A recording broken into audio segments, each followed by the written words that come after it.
Ya semua, alhamdulillah sore ini kita dapat berkumpul. Sore ini kami dari Polres Jember akan menyampaikan press conference atau press release terkait adanya aksi anarkis yang terjadi pada saat aksi unjuk rasa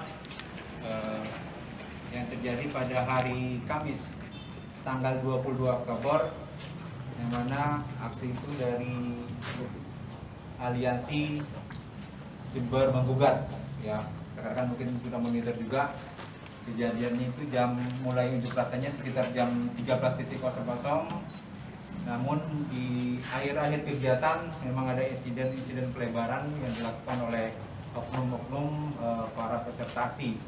Nah, setelah terjadinya aksi-aksi itu mulai dari tanggal 23-24 kita melaksanakan penyelidikan, mencoba mengidentifikasi para terduga pelaku melalui gambar-gambar yang ada, mulai dari sisi kegiatan aksi pelemparannya, kemudian aksi merusak atau memecahkan kaca, kemudian aksi-aksi provokasi atau aksi-aksi intimidasi lainnya baik kepada rekan-rekan yang ada di sekitar lokasi tersebut.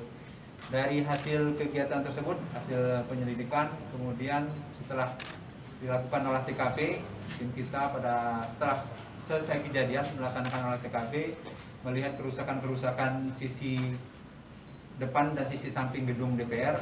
Kita melihat banyak batu sehingga kaca-kaca dinding pecah. Dari situ kita memulai identifikasi awal kita, dan pada saat sore ini kita sudah berhasil mengamankan 5 terduga pelakunya. Dari kelima pelaku ini ada 2 yang berstatus pelajar, kemudian 2 yang berstatus pekerja swasta, kemudian 1 yang berstatus mahasiswa. Untuk kelima yang berhasil kita amankan ini kita jerat dengan pasal 170, kemudian pasal 214, kemudian pasal 160 KUHP. Ancaman maksimalnya kalau 170 adalah 7 tahun karena kerusakan terhadap barang. Kemudian kalau 2114-nya ancaman maksimalnya ada 8 tahun.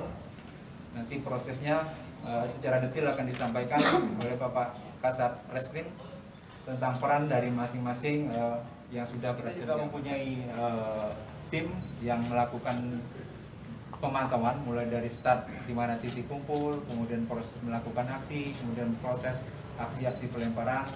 Karena ada tim-tim pengamanan tertutup kita yang melaksanakan pengawasan dari awal sampai akhir sehingga dapat mengidentifikasi para pelaku yang sore ini baru bisa kita amankan. Kita mengharap tidak ada pelajar yang ikut aksi ini. Dari awal sudah kita himbau, ada beberapa kemarin yang berhasil kita halau karena mereka membawa batu, benda-benda yang kira-kira tidak sesuai atau tidak seharusnya dibawa pada aksi unjuk rasa. Beberapa video yang mungkin membawa peralatan ketapel, ada yang membawa martil, mungkin dirinya. Kalau ini saya rasa kan sudah dipersiapkan ya. Tidak mungkin mereka menemukan di jalan. Kalau batu juga ada yang mereka bawa sudah diransel, kemudian bekas petasan ini juga pasti sudah persiapan. Kalau kita temukan BB seperti ini, ya berarti mungkin sementara kita menyimpulkan ini sudah dipersiapkan. Ya, artinya persiapan itu dilakukan pribadi atau memang terorganisir atau masing-masing personal? Kalau untuk itu saya belum bisa menyimpulkan saat ini. Kita masih 3 hari proses penyelidikan. Masih ada aktor-aktor yang menurut mereka ada yang mengajak, yang masih perlu kita dalami untuk bisa menyimpulkan.